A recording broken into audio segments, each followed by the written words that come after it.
all so much for being here this evening. We're going to go ahead and get started because I know a lot of you have a show to catch, so we want to make sure we finish up in time. Before we get started, I'd like to first acknowledge that the Folger Shakespeare Library sits on the ancestral lands of Indigenous tribes, including the Nacotchee and the Piscataway, and we're committed to understanding and engaging the history of the land on which we sit. Today we are very privileged to have Alice Joubin here today.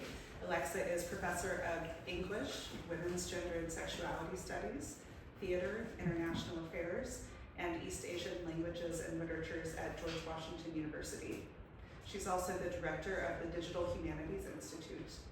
Her publications include Shakespeare and East Asia, Race, Contemporary Readings and Global Performances of Shakespeare, On-Screen Allusions to Shakespeare, and Shakespeare and the Ethics of Appropriation. Please welcome Alexa. Thank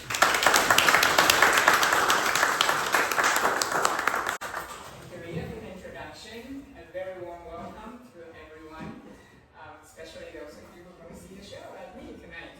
So I'm very excited. I'm going to speak a little about Twelfth Night and queer dramaturgy, like how we can use dramaturgy to read the play queer to excavate its queer potentials. What do I mean by that? Let's start with some interesting questions about the story. No spoilers.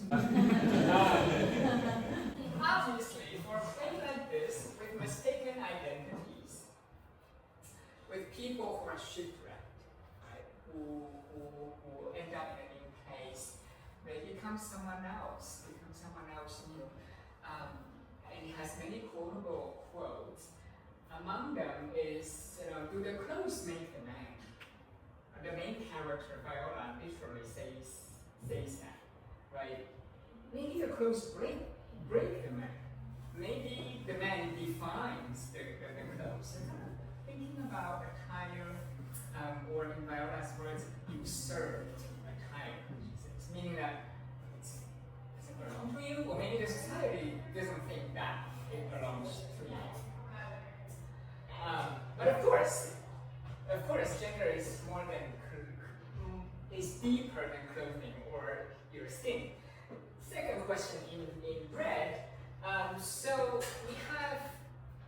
we have this. Sometimes people think of as alter ego, who's an eunuch, his name is Cesario. So upon arriving in Illyria, Viola presents as Cesario. So you have Viola as noble woman, and then you have a eunuch named Cesario. Why do people assume they are cross-dressers? Maybe they are something else rather than kind of cross-dressing. When people think of cross-dressing, we think of it temporary. That's kind of like it's convenient. It's a disguise. It's for some other purposes, maybe deception. So that's one kind of reading. It's traditionally very popular. But I'm going to suggest other kinds of possible readings. Instead of thinking of them as cross-dressers, maybe they are just becoming who they are. Of course, you also have this duke who governs Illyria.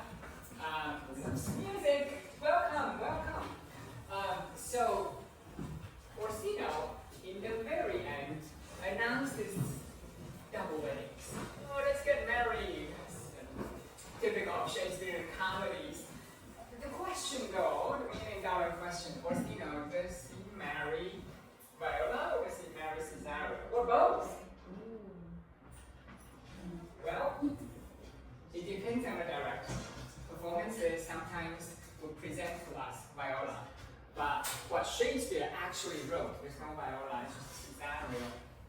He talks about changing clothes, but never actually does it. The weddings are never staged. So if you actually adhere to Shakespeare, if you read Shakespeare, you're going to realize, wait a minute, it's kind of out of gaps, it's ambiguous, we're not sure. And that's another point I'll kind of put it out there. When you go through a performance of Twelfth Night, observe the ending. I think it's really interesting. What does the director decide to do? Three quotes to match the three questions. So they're the same color as you can see, the clothing, the cross-dressing question, and the marriage question. So Cesario says, I am the man. Actually, in frustration because of the love triangle. And the second part, also Cesario. My masculine usurped attire do not embrace me till each circumstance of place, time, fortune do cohere. He seems to be saying something is not right? It's not coherent. So it's. I find it really interesting that he uses the word usurped, attire as the usurpation. Last but not least, you have the Orsino. This is the reconciliation recognition scene, the final scene. The twins, you have Sebastian and Cesario. They show up at the same time. Of course they look the same, because they're twins. So Orsino was shocked, and he says, one face, one voice. One face, one voice, one habit, habitation. Actually, a French word in origin, the same kind of clothes, they wear the same clothes. And two persons, a natural perspective that is and is not. So he's kind of recognizing that if people look very similar, they look alike, and they wear the same clothes, they still retain their individuality. There's also another side of it that is and is not, is trying to say. Twins in Shakespeare's time were sometimes seen as monsters. They're monstrous. They're scared of duplicates. Right? How did you make a division of yourself? Character acts. So there is that. They're scared of kind of doppelgänger. They, if there's doppelgänger, it can be a ghost. Ghosts are never good. So I start with these three questions and the three key quotes. They're going to get us to think about all the holes and gaps in this fascinating story. It's one of my favorite things. So I hinted at dramaturgy in the beginning, but what is dramaturgy? Let's start with where it came from, 18th century. Specifically from Goethe Lessing, who's basically comparing to textual criticism. When you deal with text, you kind of take the words for granted. The words, they have their power. You don't think about embodiment. You don't think about flesh. Okay, word is not made flesh. When you think about dramaturgy, you think about flesh. You think about voice, embodiment, costumes, prop, occasion, setting. Suddenly so many things that's actually not in text. Now, one thing I love, but also sometimes people get confused about Shakespeare, there are no stage directions. Very little stage directions. The character appear above, maybe a balcony. And so a lot of the directions, like what is happening, is inferred. You would, as an actor, as a director, as always, you would infer from the characters that are reacting to something. The way they're saying a line, or not saying things. That's how you get the stage directions. And so, in a simple term, dramaturgy is about digging it out, the unspoken, the unwritten stage directions. But 21st century perspective on dramaturgy. What do we think about dramaturgy now? And how do we do queer dramaturgy? I'm going to propose to you this idea called performativity. A little bit of mouthful, but basically, it's not performance, it's performativity, meaning that when we say things, the words we say, if in a context, they can be performing social actions, so they're performative in that way. It's different from like how actors perform. So it's a linguistic function that is everywhere. All narratives would have performativity. Performance, in contrast, is kind of very intentioned enactment of a narrative, of an event. Like, first, I memorize some lines from Twelfth Night. I'm going to try to recite it in front of you. Maybe I put some costume on. I start to perform. But that's different from performativity, which is when we use language to affect social actions, and some theories that call this speech act.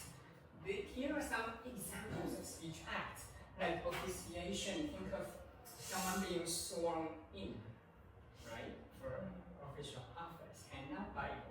And if it's at a specific place, at a specific time, you do that. It's like ritual. Even if the person doesn't mean what they are saying. Just by virtue of saying it at this place would make you present. by saying I do. The church, right, would make you partners, even if perhaps you didn't say it wholeheartedly, it doesn't matter. That's what the original theory says. And so, for actors, of course, they're saying all kinds of things. They don't quote mean it. They're acting, but it has real effect. It's performative, right? That's a speech act. And so, performance, in contrast, is kind of citational. I know the two are very, very similar, but I want to get people to think about this in terms of dramaturgy, in terms of how we might think about Twelfth Night. For me, possibilities are the most interesting. The what if. What if Viola, Cesario, they're not cross-dressing? What if they are expressing their true selves? But not necessarily what they say. What they say, very interesting. But what they don't say, even more interesting. Right? You think of our life, you think of characters, very often people don't necessarily say things explicitly, but they do plenty of things. They think plenty of things, have emotions. I just don't put everything into words. So we don't start to pay attention to what they don't say. Right? What they don't say. So let's look at gender in Twelfth Night. Armed with this knowledge of the power of words, but also the power of unspoken words. Unspoken, we didn't say it. When people think of queerness, they think of things that are different, that are perhaps contradictory to prevailing social norms in Shakespeare's times, in our times, and so on. But actually, I will caution that when we say we're reading queer, it doesn't mean that we go about and say, in Twelfth Night there are 3 queer characters. They identify as queer. It's not really about that.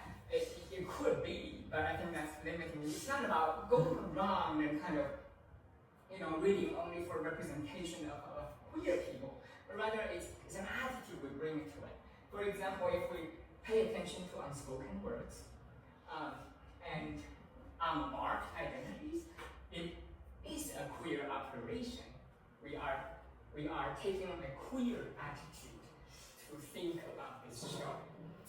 And this is useful because in Twelfth Night, here's another spoiler. According to how Shakespeare wrote, the final scene, Duke Orsino continues to call Cesario,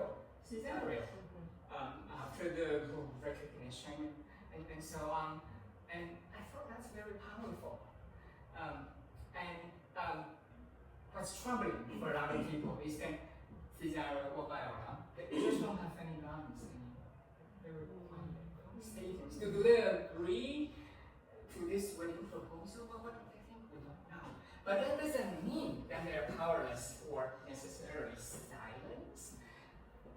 Maybe with body language, they're enthusiastically embracing Duke Orsino. We don't know. They could. It really depends on our directors too. So, if we take a queer attitude, the dramatic situations could become more fluid, will be less literal-minded. I think literal-mindedness and the kind of pursuit for closure, tell me how it ends. It must have a, conclusion. They must announce they are queer. They must say explicitly it's a queer wedding. Actually, Shakespeare expresses a lot but confirms nothing. Especially the language of love in early modern period, that's how it operates, and also it overlaps with the language of friendship. That's an obstacle for modern readers who are more used to kind of explicit things and certainty. And so people can miss out, right, if you kind of insist on that. People are very uncomfortable with fluid things or uncertainty. You didn't tell me how the story ends. So, like I said before, the question is not which character might be trans or queer, but rather the potential, the openness, the space between words that can become really interesting. And we can think about the question of what if, and we can entertain and live with, having no closure, no firm closure of the story. So for me, Twelfth Night is beautiful because there's really no closure. It's announced, but they don't actually stage the wedding. It's a double wedding, supposedly. And my favorite part, you know how sometimes, particularly in our era, people who don't like, people who are different, who come from elsewhere, who are immigrants, you know, go back to where you come from, back to where you belong. In Twelfth Night, you have people arriving, you have Viola, you have Antonio, the captain, they're shipwrecked, they got to this place called Olivia. It's even fictional, Shakespeare made it up. Nobody go back to where they come from. Nobody can go back to wherever they come from because they've been transformed. It's a transitional space. People decide to stay. You think about Midsummer Night's Dream, you think of Alice Joubin, these characters typically love to go to the woods. They find themselves. Come back to normal society. Twelfth Night is very unique. It's a journey to an elsewhere without any return. And so, for this reason, the kind of cisgender insistence has diminishing return. For a story like this, if you insist on, you know, where exactly they come from is no longer important. So, let's now think about, when I talk about dramaturgy, I talk about unspoken words, and the gag, the set. So, costumes and props, costumes especially, really affect how characters and actors move about. And maybe you will observe this in operation tonight. It's not innocent, typically washed over people. Like we are doing something like that. So if you think deeper, there's an example. It's an all-male performance at Twelfth Night, 2012, at the London Globe. The famous actor Mark Rylance is in the lead. He played Olivia in this story. And in interviews, he talks a lot. So he doesn't identify as trans or queer, but it's important to take a queer lens to kind of read even his performance. Because my suggestion is that queerness and transness, it's kind of in a lot of places. It's beyond queer communities. That, you know, so it's, to just say it's for queer actors or queer characters, I think it's too narrow. We need to recognize our inherent doubleness, the inherent fluidity in all of us. So, Mark Rylance experiences, and he's very candid in interviews, where he wore a corset and this gigantic dress, right, with hoops inside. So, and he realizes you will move differently in this. And he talks about how he wants the Olivia character to float like a big ship. And if you don't move elegantly, it will become not very elegant. So that's a very candid kind of comment about how costumes really affect the character and the actor. They make certain things possible, but they also impose limitations. My other example from pop culture is Black Widow. The Black Widow movie. There's a running joke throughout the film about pockets in women's clothes. Those clothes never have any pockets. And so the Black Widow, Yelena, after kind of liberating herself from the evil general, buys herself a vest with a lot of pockets. So it's utilitarian, she loves all the pockets, she's reading about it, the joke keeps coming back. Now, you're going to say that's not a trans or queer instance, but that's an example of how people and characters are deeply affected by the environment, by the costumes, by having pockets or no pockets.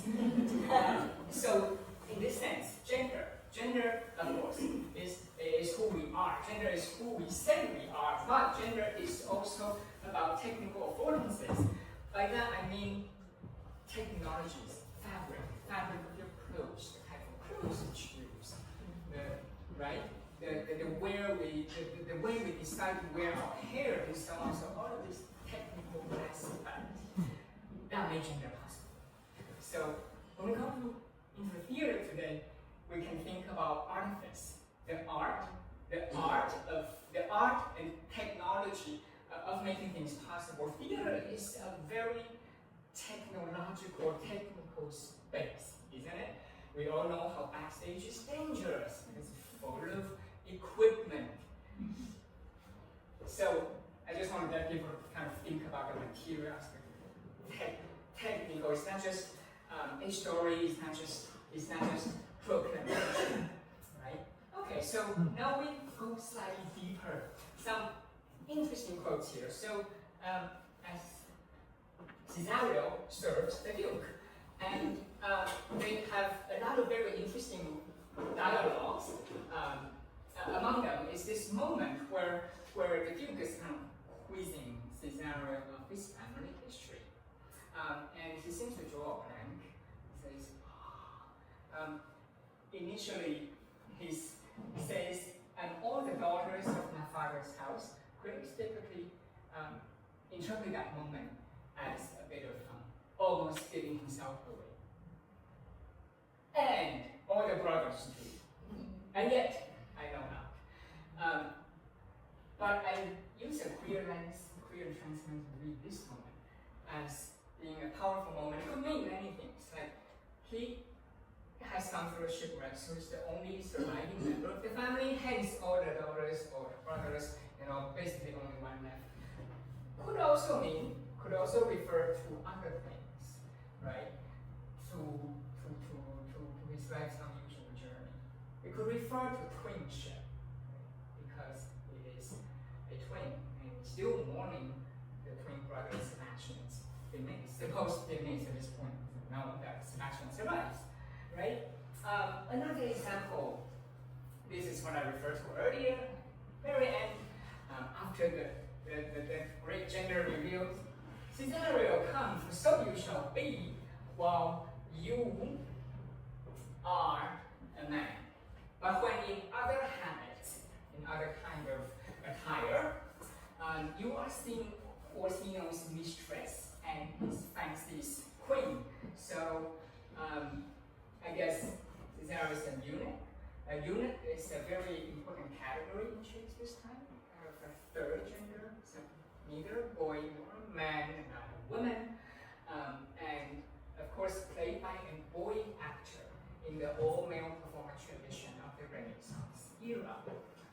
And on top of that, can also be a fancy queen. One actor and character can be all of these things. So that's a powerful statement. And that kind of disrupts what most people assume to be a reunion scene, a gender reveal scene, resolving all the kind of tangled confusions throughout. But we know that Cesario never actually changes into maid's garments as promised, and Orsino continues to call him boy and Cesario. They announce double weddings, but nothing. So according to the play, nothing is staged. In modern Twelfth Night, they almost always stage weddings. I'm not sure if the wedding is a straight one, it's a queer one. Does it matter? Maybe it's both. And of course, there's the inside joke, I think, for Shakespeare and his audience. Insider joke. It's a boy actor and all of that. So once you think of it, your head hurts. Too many layers now. And so Cesario doesn't have anything to say. He sings the declaration of love, and not saying things. I think in Western culture, if you think about Olivia, the famous Hamlet, doesn't have much to say. Granted, she's a victim. She's been victimized. She's been kind of deprived of agency. But if you go around the world and study global adaptations of Shakespeare, they actually turn silence into a powerful tool. Silence does not mean consent, right?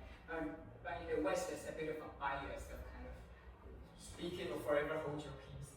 And only people who speak out loudly means it would be the people who have agency. So that's something to think about. Now, last but not least, I alluded to noticing how this is a typical play where people think about cross-dressing. It's somewhat problematic because when people use that term, they assume two very stable poles for you to cross there and come back. There's no such thing, obviously. It's kind of too convenient. And then they think of it as kind of temporary dramatic device. That doesn't quite work in 12th Night. Again, according to the text, you have shipwreck. Viola beats the captain, please help me. Help me. I picked the name, Cesario. We're going to go by Cesario here. We're seeking employment. Captain, you will help me. And I will pay you handsomely and you will keep my secret. After that scene, we just have Cesario. All the way to the final scene because there's no return, right? How do you explain this? Are you still going to insist in Viola cross-dressing? The biggest problem I have with modern text is that if you read the play, you keep saying Viola, Viola, Viola. It's actually Cesario speaking. So yes, dramatic irony, the readers and audience are supposed to know more, but I have a huge problem with that. Think about, you go to the movie Batman. Of course we all know it's Bruce Wayne, but Bruce Wayne and Batman, this key distinction, are kind of very different. So if you read a screenplay and it keeps saying Bruce Wayne, how would you feel? It's bloody Batman. As if this literal-mindedness, the benefit of dramaturgy, of queer dramaturgy, then I hope as I've shown you, is that now we know text alone does not encompass all the possible meanings. It's really the embodiment that is important, right? So we need to kind of start to counter text-centric biases that think of gender practices fixed because words on the page, they are fixed. Nothing is fixed. Gender is not fully encoded by the text. Gender is actually what people are doing, what people are saying in a specific place in time. And in early modern England, Viola also, right, was played by a boy actor, was presenting as feminine, and then later dresses as a eunuch. Cesario. I'm going to add a tiny bit to that eunuch story. So here the story is Cesario is not a man, it's a page boy, a eunuch, a third gender. And the captain actually proposes, according to the text, to accompany him as his quote mute. So this is kind of an early modern bias and obsession of categorizing eunuch, right, as a third gender, as an other, and they are lumped together with other quote exotic people. So a mute from Turkish court very often travel with eunuchs. So that's the kind of the context of the story.